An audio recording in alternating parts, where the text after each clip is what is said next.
بسم اللہ الرحمن الرحیم ایاک نعبد و ایاک نستعین۔ میرے پاکستانیوں، کل ڈاکٹر یاسمین جو کور کمانڈر کے اوپر حملہ ہوا تھا، جو گھر جلایا گیا تھا، اس کیس میں بری ہو گئی ہیں۔ عدالت نے ان کو بے قصور قرار دے دیا گیا ہے۔ اب ڈاکٹر یاسمین ہماری سینٹرل پنجاب کی پریزیڈنٹ ہیں۔ سینٹرل پنجاب کی پریزیڈنٹ جب بری ہو جاتی ہیں تو اس کا مطلب کہ یہ پارٹی پالیسی نہیں تھی، یہ جو جلائے گئے ہیں، وہ جو گھر جلایا گیا اور جدھر بھی 3-4 جگہ اور جو جگہ جلائی گئی ہیں، یہ پارٹی پالیسی نہیں تھی، کیونکہ ڈاکٹر یاسمین تو پریزیڈنٹ ہوتے ہوئے انہوں نے پارٹی پالیسی بتانی تھی نا کیا ہے۔ تو جب وہ بری ہو گئی اور وہ ان کی ویڈیو چل رہی ہے، یوٹیوب پہ چلے جائیں، وہ بار بار کہہ رہی ہیں کہ آپ نے اندر نہیں جانا، لاؤڈ سپیکر پہ کہہ رہی ہیں اندر نہیں جانا۔ تو اس سے اب آگے سوالات اٹھ جاتے ہیں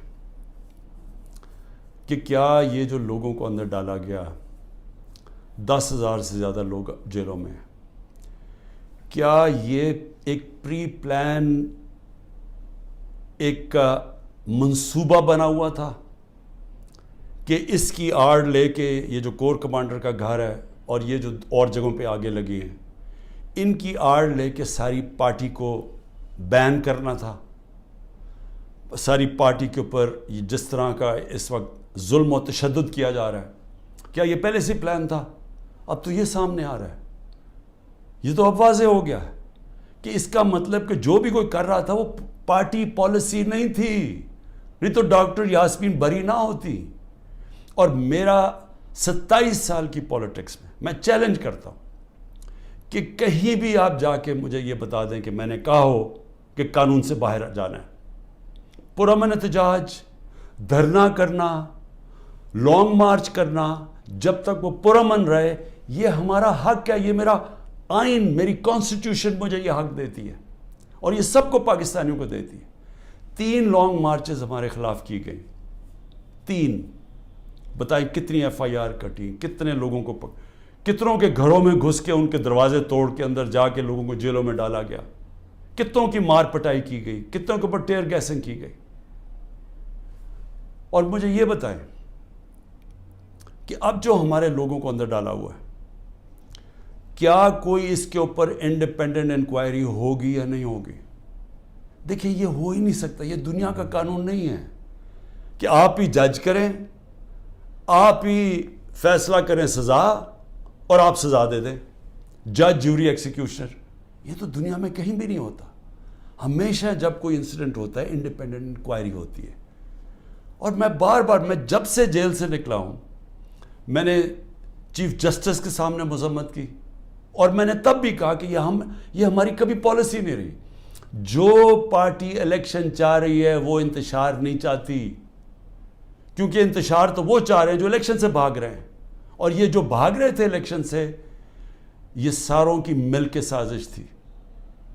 دیکھیں، اب پیچھے جائے نا، میں بیل پہ تھا، میں ہائی کورٹ کے اندر بیٹھا ہوا ہوں، مجھے کوئی میرے پر چارج بھی نہیں تھا۔ اسلام آباد جانے سے پہلے میں نے یہ کہا کہ اگر کوئی وارنٹ نکلی تو میرے سامنے رکھے، میں چپ کر کے ایکسیپٹ کر کے آپ مجھے جیل میں لے جائیں۔ یہ میں کہہ کے نکلا تھا۔ پھر کیا ضرورت تھی کہ اتنا بڑا ایک کمانڈو سٹائل حملہ ہوتا ہے، شیشے توڑتے ہیں، لوگوں کو ڈنڈے مارتے ہیں، جس طرح کے وہ بیچارے وہاں کام کرنے والے جو رجسٹری آفس میں تھے ان کو ماریں پڑتی ہیں، کمپیوٹر توڑ دیتے ہیں، شیشے توڑ دیتے ہیں، اور مجھے ایک دہشت گرد کی طرح پکڑ کے لے کے جاتے ہیں، جو اس کی ساری دنیا میں وہ چلی جاتی ہیں تصویریں۔ تو اس کا بعد تو رد عمل آنا تھا۔ تو اب میں یہ سوچ رہا ہوں کہ کیا یہ جان کے کیا گیا تھا؟ کیونکہ مجھے آرام سے بھی پکڑ سکتے تھے، مجھے پولیس بھی پکڑ سکتی تھی، میں ہائی کورٹ سے باہر نکلتا تب بھی پکڑ سکتے تھے، میرے ساتھ تو کوئی لوگ ہی نہیں تھے۔ تو کیا وہ سارا کچھ کرنا، وہ مار دھاڑ کرنا، کیا یہ منصوبے کا حصہ تھا؟ اور یقین کریں، جیسے ہی میں اندر گاڑی کے بیٹھا ہوں، جب انہوں پکڑ کے لے کے گئے، بڑی میرے سے تمیز سے باتیں ہوئی، کوئی میرے سے برا سلوک نہیں ہوا، وہاں سے لے کے نیب میں۔ تو کیا یہ دکھانے کے لیے سب کچھ تھا جس کا رد عمل آیا اور وہ پہلے سے پلان کیا ہوا تھا، یہ جو سب کچھ ہوا ہے. میں پھر سے کہتا ہوں کہ اگر سچ پہ پہنچنا ہے تو وہ صرف ایک طرح کہ ایک انڈیپینڈنٹ انکوائری کی جائے. اور یہ جو ہوا ہے ڈاکٹر یاسمین کی جو بری کیا گیا، اور وہ ہونا ہی تھا انہوں نے بری، کیونکہ ان کی تو ویڈیو چل رہی تھی کہتے کہ اندر نہیں جانا آپ نے، اور روک رہی تھی لوگوں کو، تو اس سے تو بری ہونا تھا. لیکن یہ ہماری پریزیڈنٹ تھی سینٹرل پنجاب کی، سارا سینٹرل پنجاب ان کے نیچے تھا، تو جو بھی انہوں نے بولنا تھا وہ ہماری پالیسی تھی. تو ایک تو میں یہ آج کہنا چاہتا تھا کہ یہ ایک ایسی چیز ہوئی ہے جو سب کو، جو ہمارے اوپر ساروں کو غدار بنا دیا، فوج کے دشمن بنا دیے، یہ سب کو آپ سوال پوچھنا چاہیے کہ اس کے پیچھے کون تھا. دوسری چیز، میں اپنے کارکنوں کی اب بات کرنا چاہتا ہوں، کیونکہ میرے پاس اب جو نکل کے آئے ہیں کارکن، ابھی میں باہر، میرے ایک کارکن جس کو 17 دن جیل میں رکھا ہے وہ واپس آیا.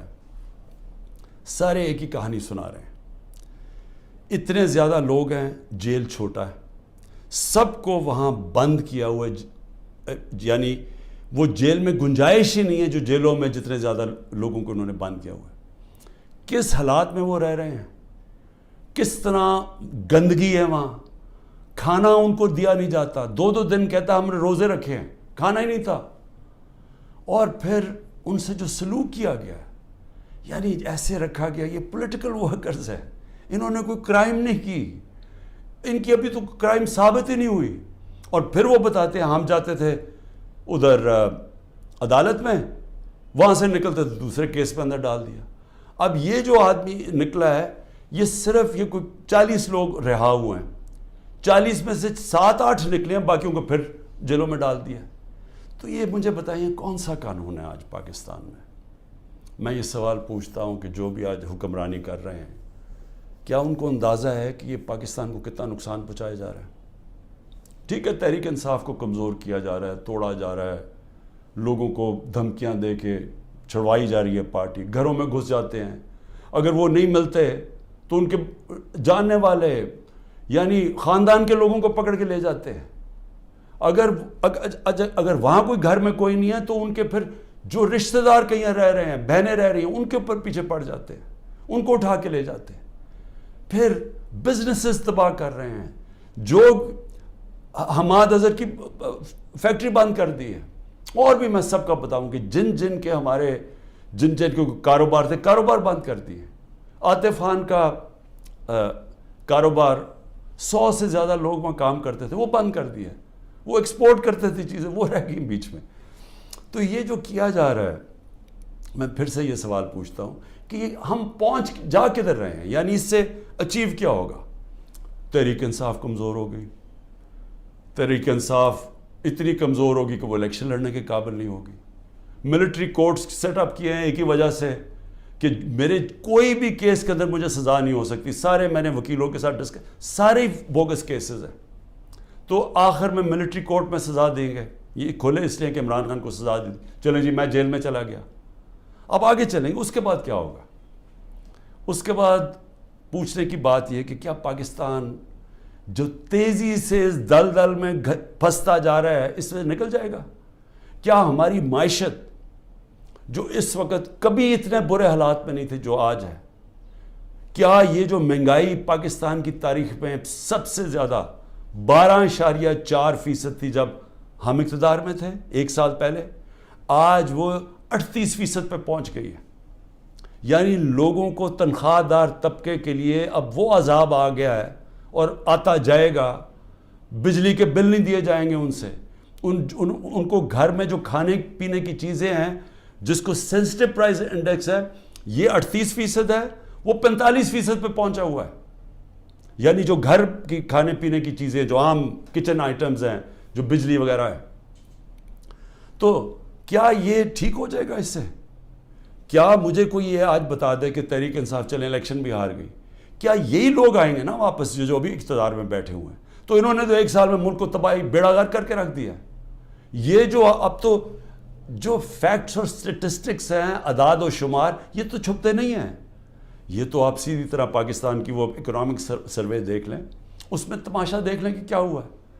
کہاں 2 سال ایوریج اوسط جو ہماری اکانومی بڑھ رہی تھی وہ 6% تھی.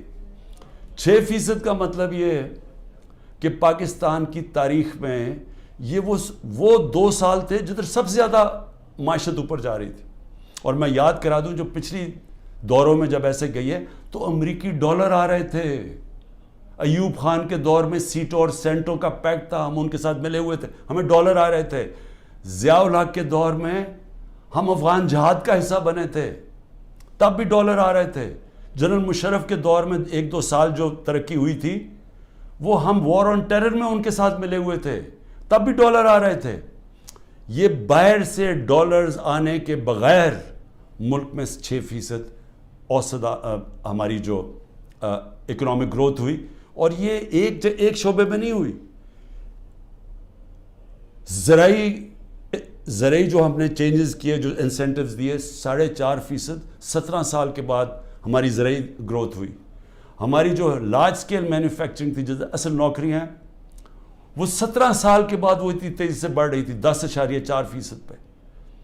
تو جو انڈسٹری بھی بڑھ رہی تھی, ہماری زراعت بھی, جو پروڈکشن سینٹر سے بڑھ رہے تھے, پہلی دفعہ زور لگایا تھا ہم نے آئی ٹی کے اوپر, ٹیکنالوجی کے اوپر, جو 75% اس کی ایکسپورٹس بڑھ گئی تھیں, اور آگے انہوں نے اور آگے جا رہا تھا. بیرون ملک سے اوورسیز پاکستانی پیسہ بھیج رہے تھے. روشن ڈیجیٹل اکاؤنٹ میں $5 ارب آ چکا تھا, اور 1.5 سال کے اندر, اور تیزی سے بڑھ رہا تھا. یعنی بیرون ملک پاکستانیوں کا پیسہ آنا شروع ہو گیا تھا. بڑے پروجیکٹس تھے ہمارے, جس طرح وہ راوی سٹی, اس طرح کے بڑے پروجیکٹس میں اوورسیز پاکستانی کا ہم نے پیسہ لے کے آنا تھا. کیونکہ ابھی تو صرف گھروں میں گھر لیتے ہیں نا, وہ زیادہ سے زیادہ ریل اسٹیٹ میں. لیکن اصل جو پیسہ جب آپ پورا شہر بنا رہے ہیں, اس میں اصل پیسہ آنا تھا, ڈالرز آنے تھے پاکستان میں. اور جو اگر یہ سندھ حکومت نہ ہمارا وہ پروجیکٹ بنڈل آئلینڈ کا ختم کرتی, بڑے بڑے اربوں ڈالر کی وہاں انویسٹرز تیار تھے آنے کے لیے, تو پاکستان میں ڈالرز بھی آ رہے تھے. اتنے زیادہ, جو آپ بڑے بڑے بزنس مین سے پوچھیں کبھی اتنے ان کے نفع ہوئے ہیں, بزنسز بڑھ رہی تھیں. تو ملک جب ترقی کر رہا تھا, اس کو جب اب یہاں پہنچایا ہے, اور ان لوگوں نے آ کے آج تباہی کے کنارے پہ کھڑا کر دیا ہے. نہ باہر سے انویسٹمنٹ آ رہی ہے, نہ کوئی پیسہ آ رہا ہے, نہ باہر سے کسی کو اعتماد ہے, نہ اندر سے. تو کیا انہوں نے ان کو اب آگے لے جا کے ملک ٹھیک کرنا ہے؟ تو میرا سوال 2 اور ہیں کہ ملک تو تب ٹھیک ہوگا جب رول آف لا ہوگا.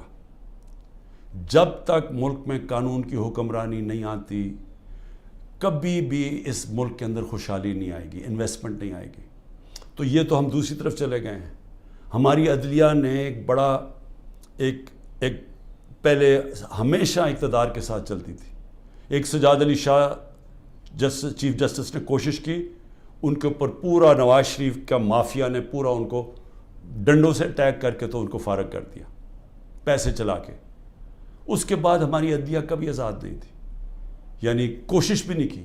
پہلی دفعہ 2007 میں وکلا کی موومنٹ شروع ہوئی, چیف جسٹس کے ساتھ وکلا کھڑے ہوئے, آہستہ آہستہ قوم کھڑی ہوئی, اور پہلی دفعہ پاکستان میں امید ہوئی کہ ہماری عدلیہ آزاد ہو رہی ہے.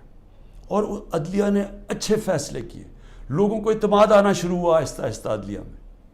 وہ سارا کچھ آج تباہی کے کنارے پہ پھر سے پہنچ گیا. آج عدلیہ سہم گئی ہے, ان کو ڈرایا دھمکایا جا رہا ہے, ججز کو ٹیلی فونز کال جا رہی ہیں, ان کے اوپر ٹیپیں دکھائی جا رہی ہیں بلیک میل کے لیے, یا آپ کے ٹیپیں ہیں, یا آپ کے اوپر یہ کوئی کیسز بنائے ہوئے ہیں. وہ گھبرائے, سہمے ہوئے ہیں. جو ججز کا ہم نے حالات دیکھے ہیں, وہ اس مشکل حالات میں بھی پوری کوشش کر رہے ہیں کہ قانون کے ساتھ چلیں, لیکن ان کے اوپر وہ پریشر ڈالا جا رہا ہے کہ وہ کام کریں جو کہ سارا وقت ہماری عدلیہ کرتی ہے, طاقتور کے ساتھ چلے جائیں. اور پھر میڈیا کو جس طرح انہوں نے میڈیا کا منہ بند کیا ہے, اور جس طرح کی دھمکی دی گئی ہے. اور میں آج یہ پوچھنا چاہتا ہوں, وہ بڑے بڑے لوگ جو ہمارے دور پہ کہتے تھے کہ جی میڈیا کی آزادی کے اوپر ہم کوشش کر رہے ہیں وہ آزادی واپس لینے کے لیے, میں آج ان سے پوچھتا ہوں کہ آج وہ کدھر چلے گئے ہیں؟ آج کیوں نہیں آپ بول رہے؟ آج تو آپ کے اوپر وہ میڈیا کے اوپر کیا, یہ مارشل لاز کے اندر بھی نہیں ایسا تھا. مشرف کے مارشل لاء میں بالکل اس طرح کی پابندیاں نہیں لگی تھی. آپ دیکھ لیں مشرف کا ماشاءاللہ، یعنی میں اپوزیشن میں تھا، ہمیں پوری موقع ملتا تھا بولنے کا. آج تو نام بھی نہیں عمران خان کا کوئی لے سکتا، تحریک انصاف کا کوئی نمائندہ بھی نہیں جا سکتا. تو کدھر کی میڈیا کی آزادی؟ اور جمہوریت تو ہوتی ہے، جمہوریت کے پلر کیا ہوتے ہیں؟ سب سے پہلے فنڈامنٹل رائٹس پروٹیکٹ کرتی ہیں عدالتیں. جو ہمارے شہریوں کے فنڈامنٹل رائٹ ہے پرامن احتجاج کرنے کا، وہ ختم ہو گیا. ایک پولیٹیکل پارٹی کی اپنے جو ایکٹیویٹیز کرنے کے لیے جو اپنی جلسے کرتی ہیں، جلوس کرتی ہیں، وہ سب ختم ہو گئے ہیں. ایک پوری جو پارٹی 60 سے 70% پاکستان میں سب سے بڑی پارٹی ہے، اس کو بند کیا جا رہا ہے. اس کا مطلب جمہوریت ختم کی جا رہی ہے. عدالتوں کو دبایا جا رہا ہے. سپریم کورٹ کو تقسیم کیا ہوا ہے اور ان کو کمزور کیا گیا ہے. ان کے اوپر پریشر ڈالا ہوا ہے کہ وہ فیصلے نہ کریں، جمہوریت کے ساتھ نہ کھڑے ہوں. اور میڈیا کا وہ منہ بند کر دیا جو کہ پھر اس کے بغیر تو جمہوریت چلتی نہیں آزاد میڈیا کے. تو آزادی رائے بھی ختم ہو گئی ہے. تو اب رہ کیا گیا ہے؟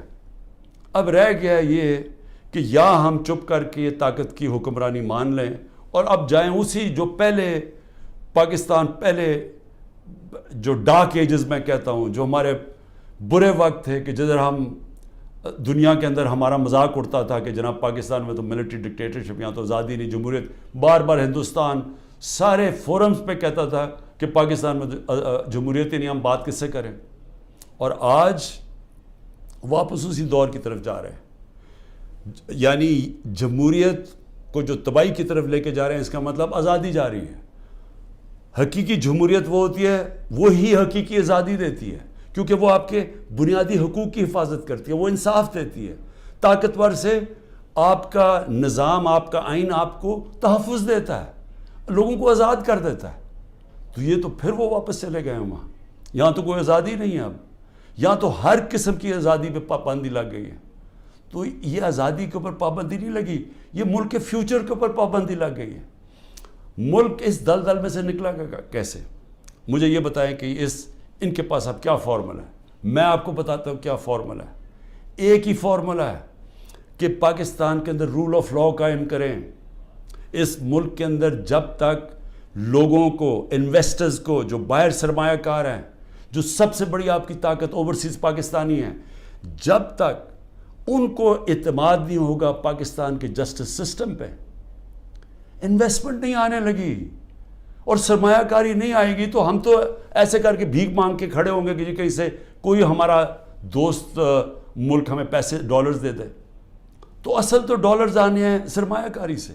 وہ تب آئیں گے جب ان کو اعتماد ہو پاکستان کے جسٹس سسٹم پہ.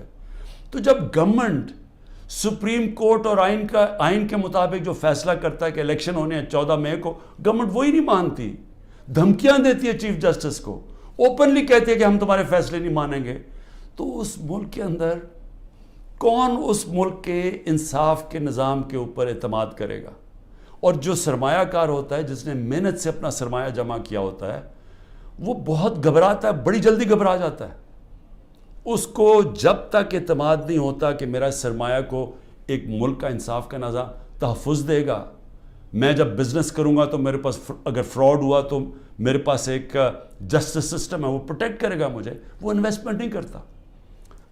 الائن دبئی کے اندر، یو اے میں، ابھی مجھے وہاں سے ایک خبر آئی کہ پچھلے 8 مہینے کے اندر پاکستانیوں نے الائن میں اتنی انویسٹمنٹ کی ہے جو کہ انہوں نے 10 سال میں پاکستانیوں نے نہیں وہاں کی تھی. تو پاکستان کا تو سرمایہ باہر جا رہا ہے، باہر سے چھوڑیں کہ سرمایہ پاکستان آنا ہے.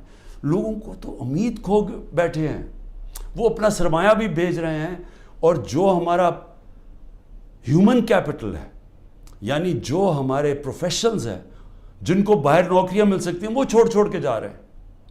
تو آگے تو ہمارا امید ہی ختم ہو گئی ہے. تو یہ اگر سارا پلان ہے کہ کسی طرح یہ سب کچھ ہو رہا ہے تحریک انصاف کو ختم کرنے کے لیے، تو اس کے بعد آگے تو پلان بتائیں کہ ختم کر کے پھر کیا کرنا ہے. تو وہ تو کوئی نظر ہی نہیں آ رہا. ان کا تو کوئی روڈ میپ ہے نہ ان کے پاس تو ہوتا تو اب تک یہ ٹھیک کر چکے ہوتے ملک کو. تو یہ تو کسی کے نہ اسٹیبلشمنٹ کے پاس کوئی روڈ میپ ہے. تو یہ تو ہمیں اندھیرے میں لے کے جا رہے ہیں. اس لیے میں صرف اپنی قوم کو آج یہ کہنا چاہتا تھا کہ دیکھیں دو راستے ہیں. فیصلہ ہم نے کرنا ہے کہ کیا ہم نے یہ ایک جنگل کے قانون کی طرف جانا ہے اور تباہی کی طرف اور اندھیرے کی طرف, یا ہم نے ساری قوم نے جد و جہد کرنی ہے آزادی کی طرف, رول آف لاء کی طرف, کانسٹیٹیوشن کی طرف, حقیقی جمہوریت کی طرف اور خوشحالی کی طرف. یہ دو راستے اب آ گئے, اور میں یہ امید رکھتا ہوں کہ جس طرح میں کھڑا ہوں اور اینڈ تک جب تک زندہ ہوں کھڑا رہوں گا, آپ نے بھی اس ملک کی حقیقی آزادی کے لیے کھڑے رہنا ہے. شکریہ.